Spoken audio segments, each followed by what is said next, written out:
الحمد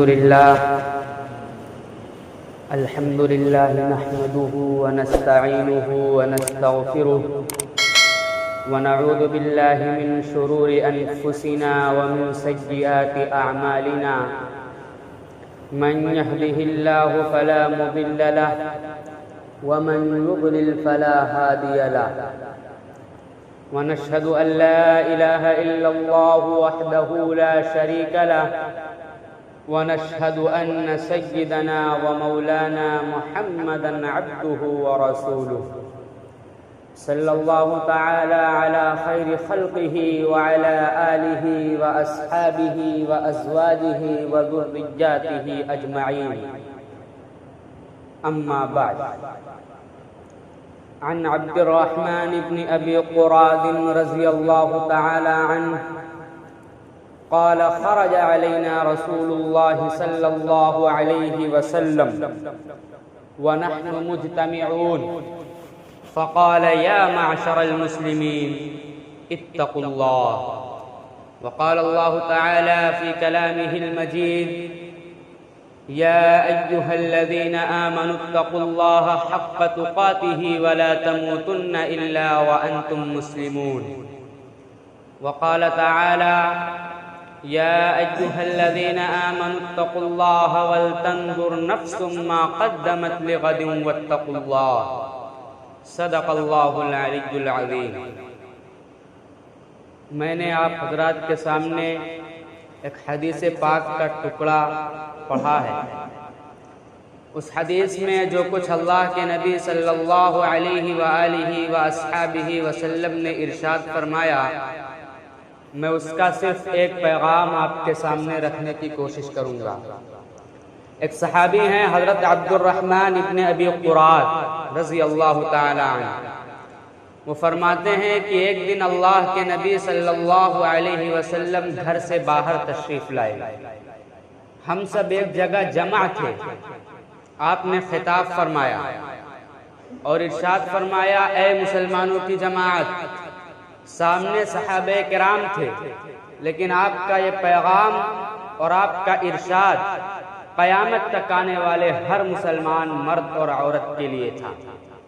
ارشاد فرمایا یا معشر المسلمین اتقوا اللہ، اے مسلمانوں کی جماعت اللہ سے ڈرو۔ اللہ کا ڈر اور خوف اور حرام سے اور شبہ حرام سے اپنی زندگی کو بچا لے جانا ہر مسلمان مرد اور عورت پر لازم ہے اور ضروری ہے۔ کیوں؟ اس لیے کہ تقوی ساری عبادتوں کی جڑ اور بنیاد۔ نماز بڑی عبادت، روزہ بھی بڑی عبادت، حج بھی بڑی عبادت، لیکن اگر یہ ساری عبادتیں تقوی سے خالی ہیں تو ان عبادات کی کوئی حیثیت نہیں۔ اللہ کے دربار میں نمازی ہونے کی بنیاد پر، حاجی ہونے کی بنیاد پر نجات تو مل سکتی ہے، لیکن اعزاز اگر مل سکتا ہے تو صرف اور صرف تقوی ہی کی بنیاد پر مل سکتا ہے۔ اس لیے کہ اللہ نے فرمایا ان اکرمکم عند اللہ اتقاکم، تمہارا اعزاز اور تمہارا اکرام اللہ کے دربار میں تقوی ہی کی بنیاد پر ہوگا اور کوئی بنیاد نہیں۔ اور یہی پیغام دیا اللہ کے نبی صلی اللہ علیہ وآلہ وآصحابہ وسلم نے حجۃ الوداع کے موقع پر۔ آخری حج ہے اور آخری خطبہ ہے، آپ نے اعلان فرمایا، بڑی بڑی نصیحتیں فرمائی اور اخیر میں یہ ارشاد فرمایا اے لوگوں تم سب یہ سمجھ کر کے رکھو کہ اسلام آنے کے بعد سے صلح قیامت تک کوئی فضیلت نہیں ہے۔ لا فضل لعربی علی عجمی ولا لعجمی علی عربی، کوئی فضیلت نہیں ہے نہ عربی کو عجمی پر نہ عجمی کو عربی پر، نہ کالے کو گورے پر نہ گورے کو کالے پر۔ اگر اللہ کے دربار میں فضیلت مل سکتی ہے، اعزاز مل سکتا ہے تو تقوی کی بنیاد پر مل سکتا ہے۔ تمہارے دل میں اللہ کا خوف کتنا ہے یہ بنیاد ہے اور انسان کی زندگی کی بنیاد۔ اس لیے ارشاد فرمایا اللہ کا ڈر پیدا کرو، اور ڈر پیدا کتنا کرو؟ قرآن کریم اس کا اعلان کر رہا ہے یا ایھا الذین آمنوا اتقوا اللہ حق تقاتہ، اے ایمان والو اللہ سے ڈرو، اور اتنا ڈرو کہ ڈرنے کا حق ہے۔ اللہ فرماتے ہیں دیکھ تیری عبادتیں اللہ کے دربار میں تقوی ہی کی بنیاد پر قبول کی جائیں گی، وَلَكِنَّ الْبِرَّ مَنِ اتَّقَى، نیکیوں کی بنیاد بھی تقوی۔ اگر زندگی میں تقوی، اللہ کا ڈر اور خوف ہے تو یاد رکھ تیرا اعزاز بھی ہوگا، تیرا اکرام بھی ہوگا، اللہ کے دربار میں تیرے لیے رحمتوں کے دروازے بھی کھلیں گے۔ اللہ رب العزت نے قرآن کریم میں تقوی کے بارے میں جتنی تاکید فرمائی، مفسرین کہتے ہیں کسی اور چیز کے بارے میں اتنی تاکید نہیں فرمائی۔ حد یہ ہے کہ قرآن کریم کی ایک آیت میں دو مرتبہ ایک ہی بات کو ارشاد فرما رہے ہیں، یا ایھا الذین آمنوا اتقوا اللہ ولتنظر نفس ما قدمت لغد واتقوا اللہ۔ ایمان والو اللہ سے ڈرو اور یہ دیکھو کہ آئندہ کل کے لیے تم نے کیا تیاری کر رکھی ہے، اور اللہ سے ڈرو۔ ایک آیت ہے اور بار بار اسی چیز کو ارشاد فرما رہے ہیں، کیوں؟ اس لیے کہ تقوی کے بغیر انسان کے اندر جتنی عبادات اور نیکیاں ہیں سب بے جان اور بے روح ہو جائیں۔ ایک ہی آیت ہے اور تین بار ایک ہی بات کو ارشاد فرمایا، ایک مرتبہ نہیں، دو مرتبہ نہیں، تین بار ارشاد فرمایا، لیس علی الذین آمنوا وعملوا الصالحات جناح فیما طعموا اذا ما اتقوا وآمنوا وعملوا الصالحات ثم اتقوا وآمنوا ثم اتقوا واحسنوا۔ اللہ سے ڈرو، ایمان لاؤ، اللہ سے ڈرو، ایمان لاؤ، اللہ سے ڈرو، نیک عمل کرو۔ کیوں؟ اس لیے کہ تقوی اگر نہیں ہے تو انسان کی ساری عبادتیں بے جان اور بے روح۔ اللہ نے فرمایا اللہ کا ڈر اور خوف پیدا کر تو تجھے انعام ملے گا، اللہ کا ڈر اور خوف پیدا کر تو تجھے انعام ملے گا، ان تتقوا اللہ یجعل لکم فرقانا۔ اگر اللہ کا ڈر پیدا کرے گا تو اللہ تجھے فرقان عطا کرے گا۔ یہ فرقان ہے کیا چیز؟ مفسرین کہتے ہیں فرقان ایک ایسا نور ہے جو تقوی کی بنا پر تیرے دل کے اندر پیدا کیا جائے گا، جس کی بنیاد پر تو صحیح اور غلط کو سمجھ لے گا۔ انعام تو بڑا انعام ہے، پھر فرمایا اور انعام ملے گا، وَمَن يَتَّقِ اللَّهَ يُكَفِّرْ عَنْهُ سَيِّئَاتِهِ وَيُعْظِمْ لَهُ أَجْرًا۔ تقوی کی زندگی کو پیدا کر تو اللہ اس تقوی کی بدولت تیرے گناہوں کو معاف فرما دے گا۔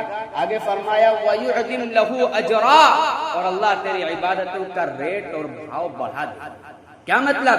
یعنی اگر متقی ہے اور 2 رکعت نماز پڑھتا ہے تو اس کا ثواب اللہ کے دربار میں غیر متقی کی 100 رکعتوں سے بھی زیادہ ہو جائے۔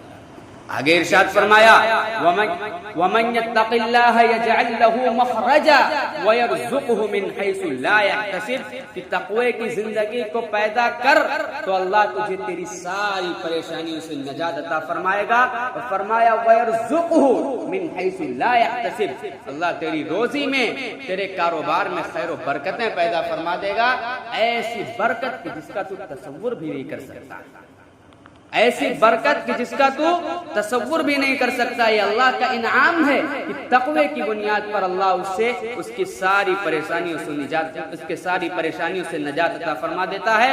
اس لیے فرمایا اللہ سے ڈرو حیث ما کنتم، جہاں کہیں بھی تم ہو، اور یہ دیکھو کہ میرے والدین، میرے رشتہ دار، میرے اعزاء اقربا، دوست اور احباب کوئی مجھ کو نہیں دیکھ رہا، لیکن وہ اللہ جو آنکھوں کی کنکھیوں کو بھی جانتا ہے، دلوں کی دھڑکنوں کو بھی جانتا ہے، کوئی چیز اسے ڈھکی چھپی نہیں، وہ اللہ مجھ کو دیکھ رہا ہے، اس سے کوئی چیز چھپی ہوئی نہیں ہے، وہ اللہ مجھ کو ہر وقت دیکھ رہا ہے۔ میرے بھائیوں، تقوی یہ صرف ایک لفظ نہیں بلکہ یہ پوری زندگی کا طرز عمل ہے۔ اگر ہمارے اندر تقوی پیدا ہو گیا تو فرماتے ہیں اگر دل میں اللہ کا خوف ہے تو تیرا ہاتھ حرام کو نہیں چھوئے گا، دل کہے گا کہاں جا رہا ہے، کیا چھو رہا ہے، یہ تو حرام ہے، تیرا اللہ تجھے دیکھ رہا ہے۔ پاؤں غلط راستے پر نہیں جائے گا، کیوں؟ اس لیے کہ دل میں اللہ کا خوف ہے، اور دل میں بھیجتا ہے پاؤں کو، ہاتھ کو، آنکھ کو، کان کو، زبان کو، دماغ کو، ہر چیز دل کے تابع ہے۔ اس لیے فرماتے ہیں اللہ کا ڈر اور خوف اپنے دلوں کے اندر پیدا کر لو، ہر حرام سے بچ جاؤ۔ تقوی یہ صرف یہ ایسا نور ہے جو دلوں کو روشن کرتا ہے، آنکھوں کو حیا سکھاتا ہے، پاؤں کو غلط راستے پر جانے سے روکتا ہے، ہاتھوں کو غلط چیزوں کو چھونے سے روکتا ہے۔ آج اگر ہم نماز پڑھتے ہیں، روزہ رکھتے ہیں، زکوٰۃ دیتے ہیں، حج کرتے ہیں، لیکن جھوٹ، دھوکہ، غیبت، بدکاری اور بدنگاہی سے نہیں بچتے ہیں تو ابھی ہم متقی نہیں بنے۔ یاد رکھیں، صرف ظاہری عبادت تقوی کا معیار نہیں ہے، بلکہ باطن اور قلب کی صفائی یہ اصل تقوی ہے۔ اس لیے ہم اور آپ یہ عہد کریں کہ آج سے اپنے باطن کو بھی پاکیزہ کریں گے، صرف ظاہر نہیں بلکہ اپنے باطن کو درست کرنے پر بھی توجہ دیں گے اور اپنے بچوں کے سامنے تقوی کا عملی نمونہ پیش کریں گے۔ اللہ رب العزت کہی گئی باتوں پر سب سے پہلے مجھے پھر آپ سب کو عمل کرنے کی توفیق عطا فرمائے، آمین۔ وآخر دعوانا ان الحمد للہ رب العالمین۔ سنتیں جن کی باقی